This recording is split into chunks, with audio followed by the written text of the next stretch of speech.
Ya, shalom.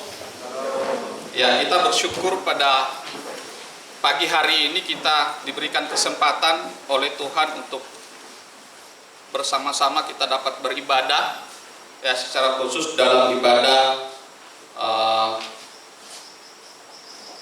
hari Pentakosta, ya, dan juga sekaligus ibadah perjamuan kudus. Nah, oleh karena itu, Ibu Bapak yang saya kasihi dalam Tuhan kita Yesus Kristus, ya, kita akan memikirkan satu tema yang akan kita renungkan bersama, yaitu taat hingga akhir. Ya, sekaligus dalam ibadah ini adalah ibadah perjamuan kudus. Bapak Ibu jemaat yang saya kasihi dalam Tuhan kita Yesus Kristus, saya mengajukan satu pertanyaan untuk kita renungkan pada pagi hari ini, atau mungkin juga sebagian dari kita pun juga sudah mengetahuinya. Ya, apalagi kalau kemudian sebagian dari kita yang belajar teologi, ya, belajar sejarah gereja, pasti kita tahu. Pertanyaannya adalah, apakah yang menjadi tantangan gereja, ya, di sepanjang sejarah? Apa yang menjadi tantangan gereja di sepanjang sejarah? Nah, Bapak Ibu jemaat yang saya kasihi dalam Tuhan kita Yesus Kristus, kalau kita memperhatikan Alkitab dengan baik, kita menyimaknya, kita membacanya dengan teliti, dan juga kalau kemudian kita belajar tentang sejarah gereja, maka kita akan menemukan di sana bahwa tantangan gereja di sepanjang sejarah itu sedikitnya yang saya temukan ada 4. Yang pertama adalah penganiayaan, lalu yang kedua adalah kesesatan, dan yang ketiga adalah keduniawian, dan yang keempat adalah perpecahan. Nah, inilah yang kemudian disoroti oleh Rasul Paulus di dalam surat-surat kirimannya, baik kepada jemaat di Galatia, Efesus, Filipi, Kolose, dan lain sebagainya. Bahkan juga di dalam kitab Korintus juga, tidak sedikit juga Rasul Paulus, ya, menjelaskan atau kemudian membahas terkait dengan perpecahan gereja.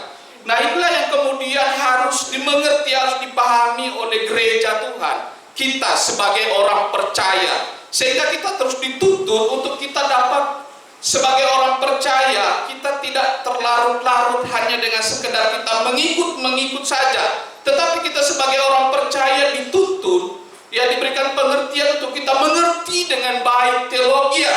Oleh karena itu teologi, ya, kenapa harus teologi? Ya, karena teologi ini adalah seharusnya menguasai hati kita.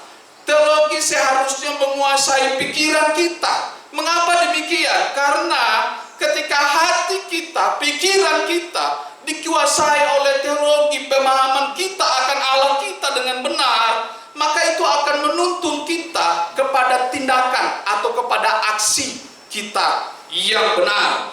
Oleh karena itu, tanpa teologi, kesalehan hanyalah ketaatan, kesalehan hanyalah kepatuhan moral, dan itu hanya sekedar kebiasaan kita lakukan di dalam kehidupan kita hari lepas hari. Oleh karena itu Bapak Ibu tidak heran lalu kemudian kalau di sepanjang kehidupan kita, ya, kalau kemudian kita melihat, ya, kebanyakan di antara kita itu terjebak pada 2 ekstrim.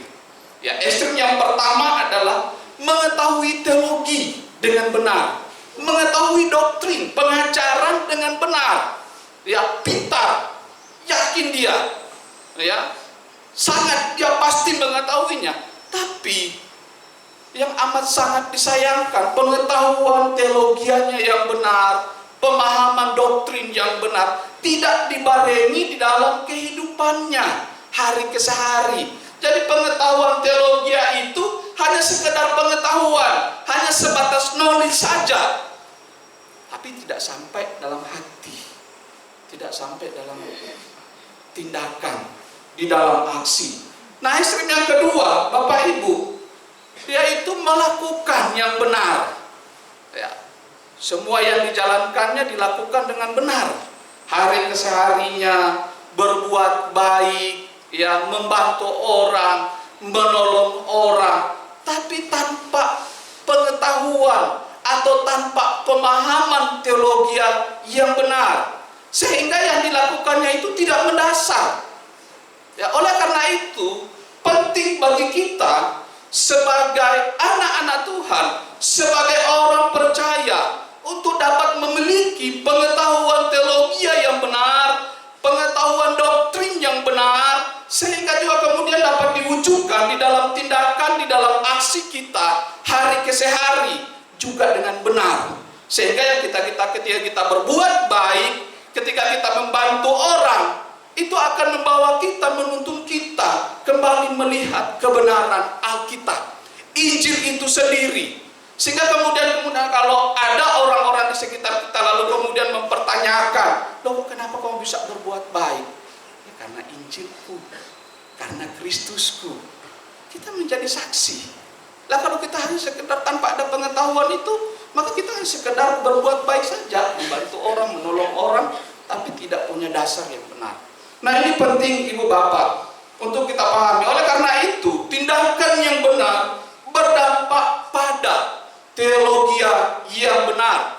Demikian juga sebaliknya. Sebab itu, tanpa teologi yang benar, maka kita akan menjadi orang yang dengan mudah terbawa perasaan, yang dengan mudah terbawa keadaan, sehingga tidak heran kemudian di antara kita ada yang baperan gitu ya, terbawa perasaan gitu ya, apa-apa dikit langsung kayak sedih, kecewa gitu ya. Lalu kemudian ada orang yang menyakiti kita gitu ya, langsung kemudian kita bilang, kok bisa ya orang seperti itu, udah tahu yang benar itu, anak Tuhan, padahal sebelumnya baik, tapi kok dia menusuk saya dari belakang. Ya kan keliru. Jangankan kita, Tuhan Yesus mengalami hal yang sama kok. Daud juga pun mengalami hal yang sama, dikejar oleh anaknya sendiri, mau dibunuh. Tuhan Yesus dihina, disangkali, ya, dikhianati oleh muridnya sendiri.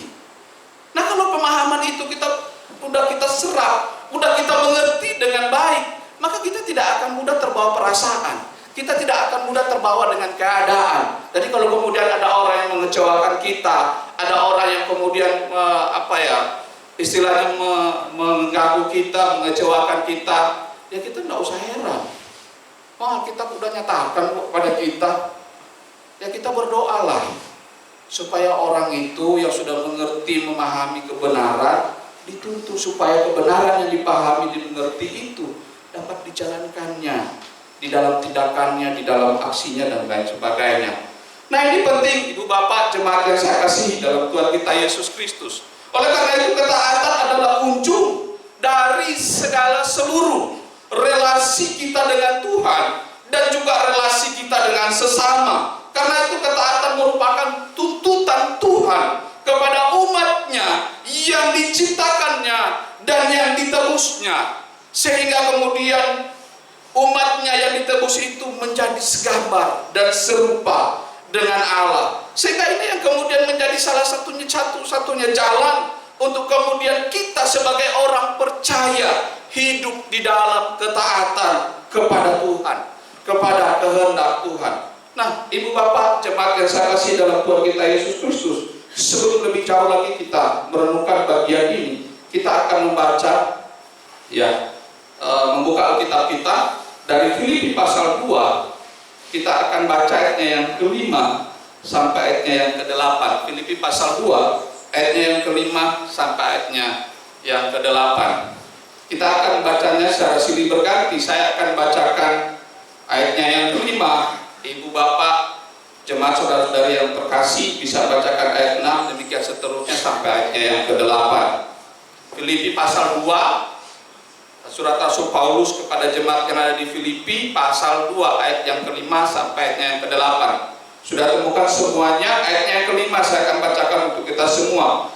Hendaklah kamu dalam hidupmu bersama menaruh pikiran dan perasaan yang terdapat juga dalam Kristus Yesus,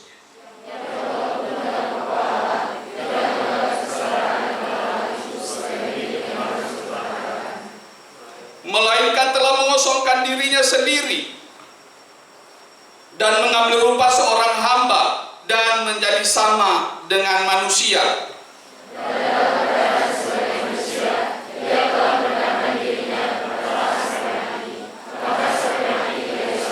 Saya akan bacakan sekali lagi untuk ayat yang ke-8. Dan dalam keadaan sebagai manusia, ia telah merendahkan dirinya dan sampai mati di kayu salib. Demikian pembacaan firman Tuhan yang dikatakan berbahagia ialah setiap kita yang mendengarkan kebenaran firman Tuhan, merenungkannya, membacanya, dan terlebih lagi melakukannya di dalam kehidupan kita hari lepas hari. Ibu bapak jemaat yang terkasih dalam Tuhan kita Yesus Kristus, tema yang akan kita renungkan hari ini yaitu taat hingga akhir. Kebanyakan orang yang memandang ketaatan, kebanyakan orang menganggap ketaatan itu sebagai sesuatu hal yang sangat penting di dalam kehidupannya. Bahkan saking pentingnya ketika tema tentang ketaatan ini kemudian dibahas baik di dalam seminar-seminar, baik di dalam khotbah-khotbah, baik di dalam perenungan-perenungan pribadi juga, yang mungkin sebagian dari kita sangat senang dengan yang namanya ketaatan.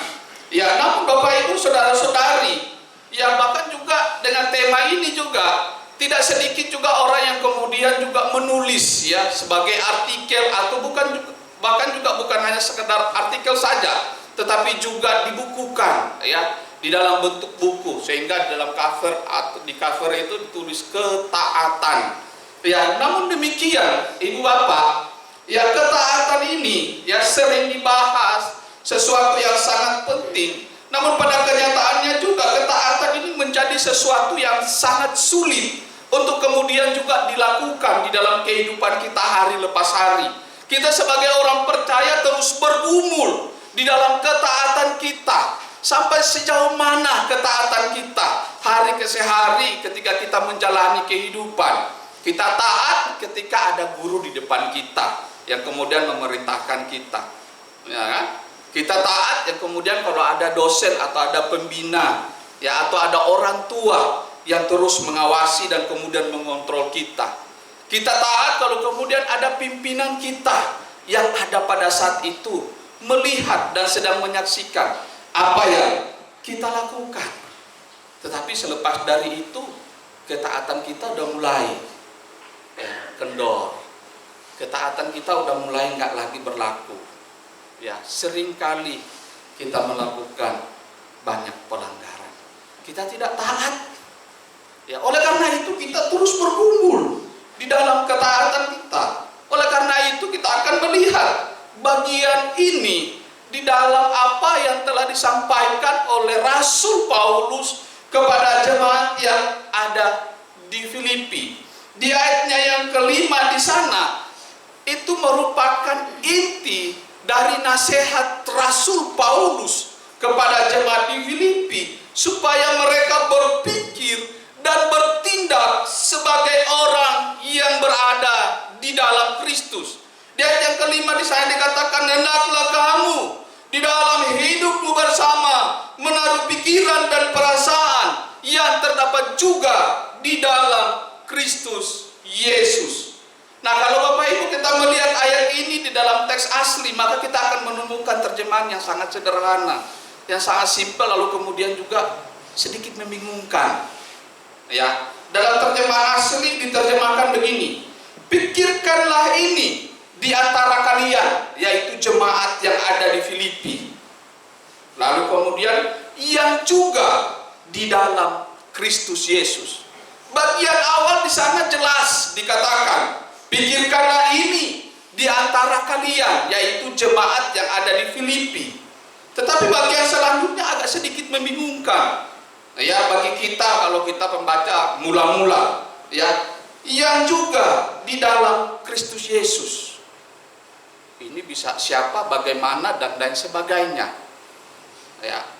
Oleh karena itu bagian ini menjadi penting, sehingga Rasul Paulus memberikan nasihat ini supaya jemaat yang ada di Filipi itu mereka dapat berpikir, dan dengan pikiran mereka yang didasari dengan Injil itu mereka dapat bertindak sebagai orang-orang yang berada di dalam Kristus.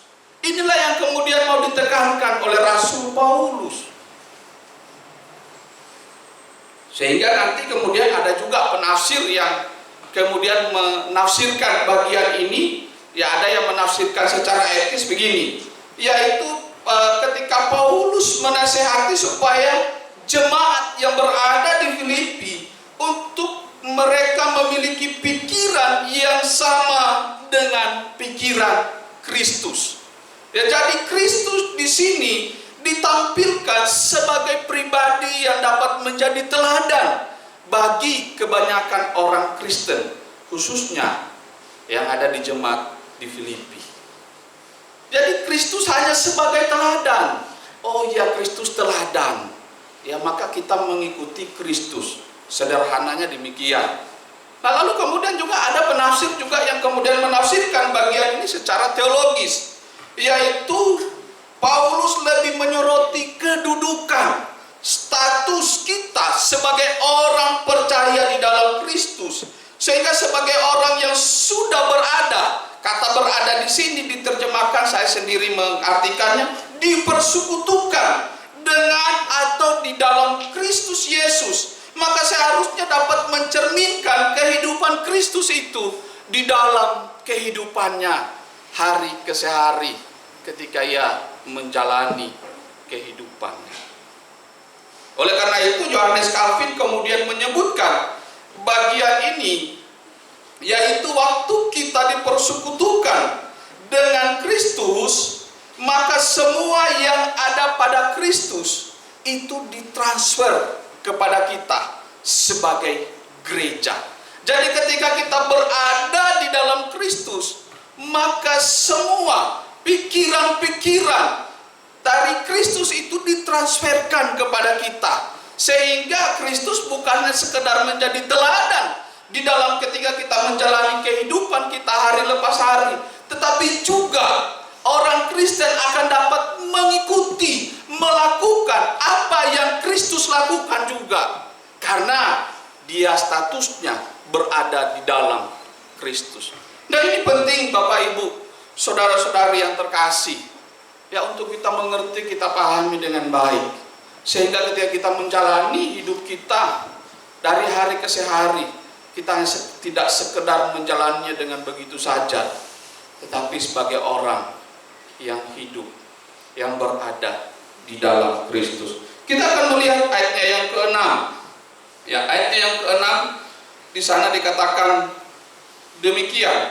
Yang walaupun dalam rupa Allah tidak menganggap kesetaraan dengan Allah itu sebagai milik yang harus dipertahankan. Jadi ayatnya yang ke-6 di sini adalah ketaatan yang ditujukan melalui perendahan diri Kristus Yesus. Yesus adalah pribadi Allah sendiri yang tentu saja memiliki kuasa, yang tentu saja memiliki kemuliaan, yang tentu saja memiliki kehormatan, yang tentu saja memiliki keagungan dan lain sebagainya. Tetapi di dalam bagian ini justru dia melepaskan tahta kemuliaannya itu, dia melepaskan tahta penghormatannya itu. Untuk apa? Dia rela melepaskan hak-haknya itu, rela melepaskan haknya itu, yaitu tidak mempertahankan kesetaraannya dengan Allah itu. Dia tidak mau itu, tapi yang dia pentingkan adalah bagaimana kemudian dia sebagai Allah mengambil rupa itu, lalu kemudian menjadi sama dengan manusia, dan kemudian nanti akan kita renungkan bagian-bagian itu. Ya.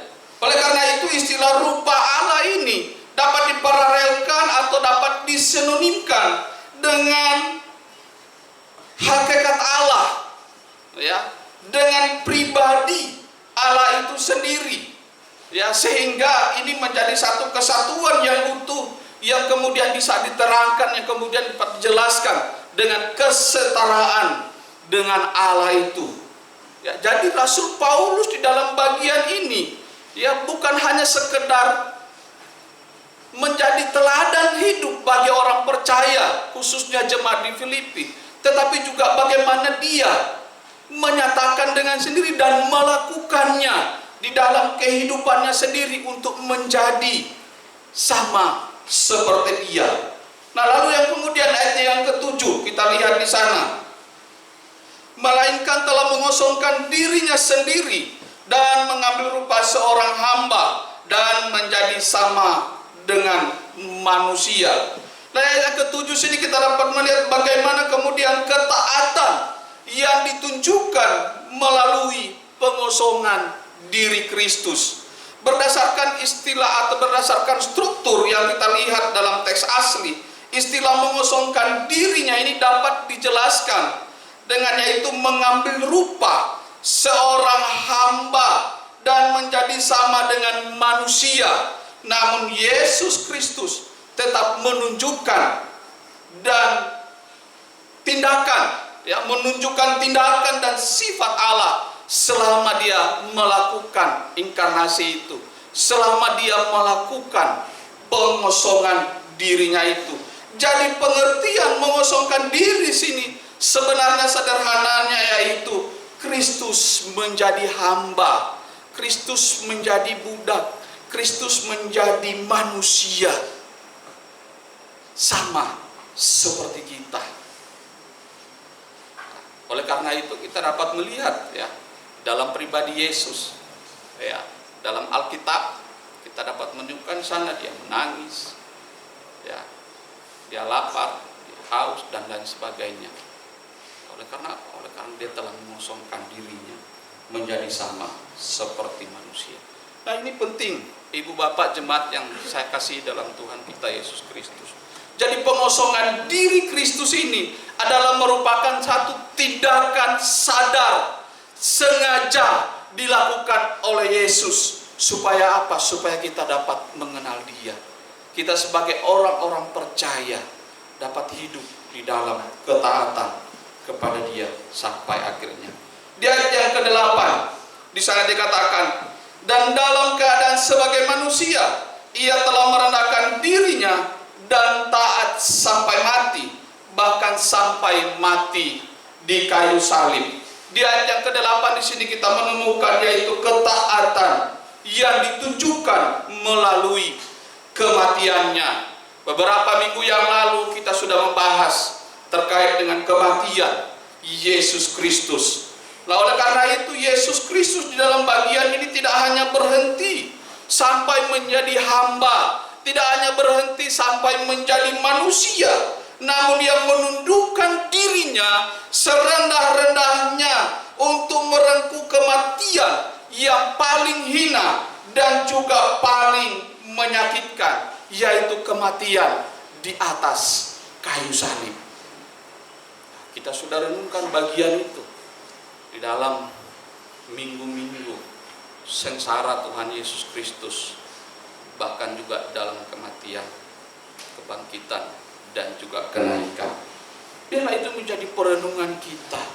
Bagaimana kemudian kita sebagai orang Kristen, bagaimana kita sebagai gereja Tuhan untuk senantiasa hidup di dalam ketaatan. Sanggupkah kita taat sampai mati di dalam menjalani kehidupan keberimanan kita di tengah-tengah dunia ini? Atau jangan sekitar penderitaan, pergumulan datang, waduh, kita langsung tidak setia lagi. Kita sudah tidak taat lagi di dalam mengikuti Dia karena berbagai pergumulan hidup yang kita hadapi. Oleh karena itu, Ibu Bapak jemaat yang saya kasih dalam Tuhan kita Yesus Kristus, bagian firman Tuhan hari ini mengingatkan kita sekaligus menyadarkan kita bahwa Yesus Kristus bukan hanya sebagai pribadi yang dapat diteladani, tapi Yesus Kristus menjadikan kita orang-orang percaya, anak-anak Tuhan, untuk senantiasa berada di dalam Kristus, karena Kristus adalah Allah yang telah menjadi manusia sejati. Dia Allah sejati juga manusia sejati. Oleh sebab itu, natur Yesus Kristus sebagai Allah dan juga sebagai manusia sejati tidak dapat dipisahkan oleh apapun. Ketaatan Kristus ditunjukkan melalui tindakan perendahan dirinya dan pengosongan dirinya, di mana ia rela mengesampingkan kemuliaannya, dia rela mengesampingkan kekuasaannya, kehormatannya sebagai pribadi Allah, dan bahkan juga dia mengambil rupa seorang dengan manusia, dan dalam keadaannya yang sebagai manusia, ia merendahkan dirinya dan taat sampai mati di kayu salib. Ketaatan Kristus sampai mati di kayu salib menjadi dasar kehidupan kita sebagai orang percaya untuk kita terus hidup menjalani kehidupan yang Tuhan percayakan, yang Tuhan pertanggungjawabkan kepada kita untuk kita selalu hidup di dalam ketaatan. Ketaatan Kristus sampai mati di kayu salib adalah ketaatan yang dilakukan secara sempurna, yang menunjukkan totalitasnya sebagai manusia sejati, dan melalui kematiannya ia menunjukkan kasihnya kepada Bapa dan juga kepada umat manusia kita yang saat ini sedang menjalaninya, yang kalau saya minjam istilah dari almarhum, kita sedang melakoninya. Ketaatan orang percaya kepada Tuhan bukan hanya ditunjukkan dengan melakukan perintah Tuhan, taat terhadap perintah Tuhan dengan setia, melainkan juga sebagai bukti bahwa orang percaya mau tunduk di dalam otoritas Tuhan, apapun resikonya, apapun tantangannya, apapun permasalahannya, apapun pergumulannya. Maka sebagai bukti, ketika kita menjalaninya dengan setia, maka kita adalah orang-orang percaya, anak-anak Tuhan yang sungguh-sungguh mengasihi Dia dengan sepenuh hati kita. Oleh karena itu, Ibu Bapak, jemaat yang saya kasih dalam Tuhan kita Yesus Kristus, perjalanan Kristus menuju kayu salib jelas tidak mudah. Kematian itu merupakan hasil ketaatan. Ayat 8 menyatakannya dengan sangat jelas kepada kita. Kristus telah belajar untuk taat. Dapat kita lihat di dalam Ibrani pasal 5 ayatnya yang ke-8. Dan di dalam anugerah Allah, ketaatan Kristus diperhitungkan menjadi ketaatan kita. Roma 5 ayat 18 sampai ayat yang ke-19. Karena Tuhan terus menolong kita, Tuhan terus memampukan kita sebagai anak-anak Tuhan, sebagai orang-orang percaya untuk terus hidup di dalam ketaatan kita kepada Tuhan sampai Dia datang yang kedua kalinya. Amin. Tuhan Yesus memberkati. Mari kita tundukkan kepala, kita berdoa.